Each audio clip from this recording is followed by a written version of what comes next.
This episode of Techno Buffalo is brought to you by Full Sail University. What's up, everyone? Welcome back to another episode of Ask the Buffalo. This is the show where you can ask me, John Rettinger, any question you might have from the wide world of technology. Not sure what to make of iOS, don't know what phone to get, what tablet to buy. This is the show you can ask.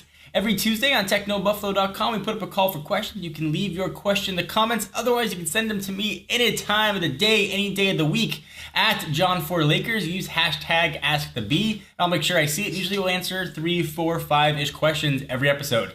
Up this week, we're going to talk about next-gen consoles, Xbox One and PS4. Of course, we're going to talk some iOS 7 and some OS 10 Mavericks. This is Ask the Buffalo. Let's get Ask the Buffaloing.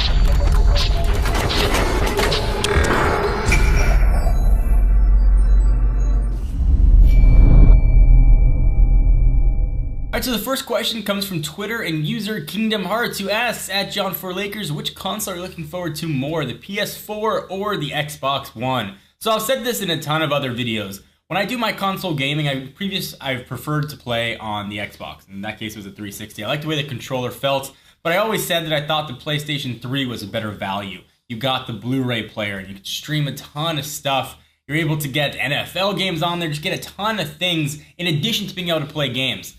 This generation, though, I'm really going to have to rethink my gaming loyalty to the Xbox. Not that it's not a great console, not that it's not going to have incredible exclusive titles, but the hubris that Microsoft exhibited during their announcement of the Xbox One was mind-boggling. When they went on stage and talked about things they're going to do with used games, then backtracked. But previous generations, I never really even considered doing that much gaming on the PlayStation. This time, though, I think I'm probably going to do most of my gaming on the PS4. Well, obviously, I have it in the office to review and show you what it's about. Perhaps I'll change my mind once I get both consoles, because I do like to get my Dance Revolution on with Kinect, but I'm leaning more toward Sony this round, and I know I'm not alone, not to mention that $100 price difference is a big deal. Next one comes from Twitter as well, at user Gabrielle Quiles, who asks, at John4Lakers, will you go back to using an iPhone after the reveal of iOS 7? So right now I'm testing the gargantuan Samsung Galaxy Mega, that 6.3-inch behemoth. And usually I'm testing a phone, so I don't get much of a chance to actually just use a dedicated phone. Am I going to go back to using iOS 7? Probably not. I think if I have a down period in between testing, I'll probably go back to the HTC One. For me, I really like the way that phone works and looks, but I'm withholding any opinions that I've got on iOS 7 right now until the final release candidate. This is just a pro tip. Anybody who does anything you would remotely call a review of iOS 7 while it's still in beta, do not put any stock in that at all. What the icons look like now, if you don't like them, they might not look like that when the phone finally, or when the OS finally comes to market. If you don't like the way things are working, you don't like the way animations work, it might not be that way when they finally put it out. If someone does a review of iOS 7 the day, any day, a minute before Apple finally releases it, do not put any stock in it. So I'm not really going to share any of my opinions of iOS 7 because they all could very well change. But am I going to go back to using an iPhone? Maybe not, but perhaps the 5S will get me back to the Apple side. Next question comes from Twitter user SKhalid135, who asks, do you think Mac OS Mavericks was a solid and needed update, or just another update Apple did as an excuse? I don't know what they were doing for an excuse or what the excuse would be. Apple has sold their OSs for pretty much dirt cheap by desktop OS prices, so they don't really need much of an excuse. I would even wager that there's not much of a profit margin at all on their OS. They don't even have any DRM on the files, so I don't think they did it just as an excuse to, make money like people like to say. Certainly it brings a lot of nice updates. I know the folks in the office are really excited about the syncing of iOS notifications with desktop notifications.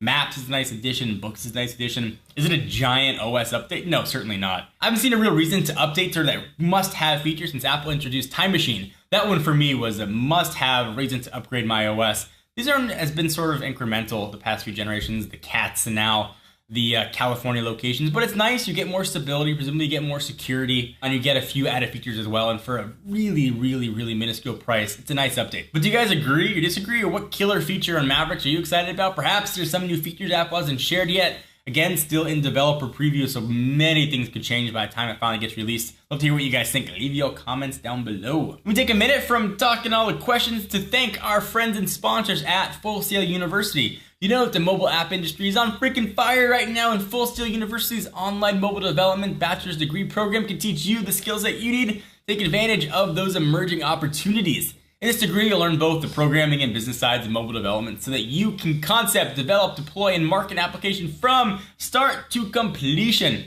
You'll explore advanced programming languages, visual framework, usability principles, and app development for Android and iOS operating systems. Through Full Sail's Project Launchbox program, students also receive a free MacBook Pro, sweet, preloaded with industry software plus iOS and Android devices. Courses are delivered through Full Sail's immersive online education platform, which maximizes the capabilities of that Mac they've given you, giving you a learning experience unlike any other. Between the App Store and Google's Play Store, over 50 billion apps have been downloaded with no signs of slowing down. The folks sitting next to me you can't see, probably responsible for downloading about 1 billion of those. So you can really get your hand on the master technology and the software to compete in this rapidly growing industry. Visit fullsail.edu/technobuffalo to learn more about this online degree program. So thank you guys for watching the episode of Ask the Buffalo. Hope you enjoyed. Please give the video a thumbs up. We most definitely appreciate it. Check us out at technobuffalo.com for the latest and greatest tech news. Until next week, I'm John Rettinger. I'll see you next video.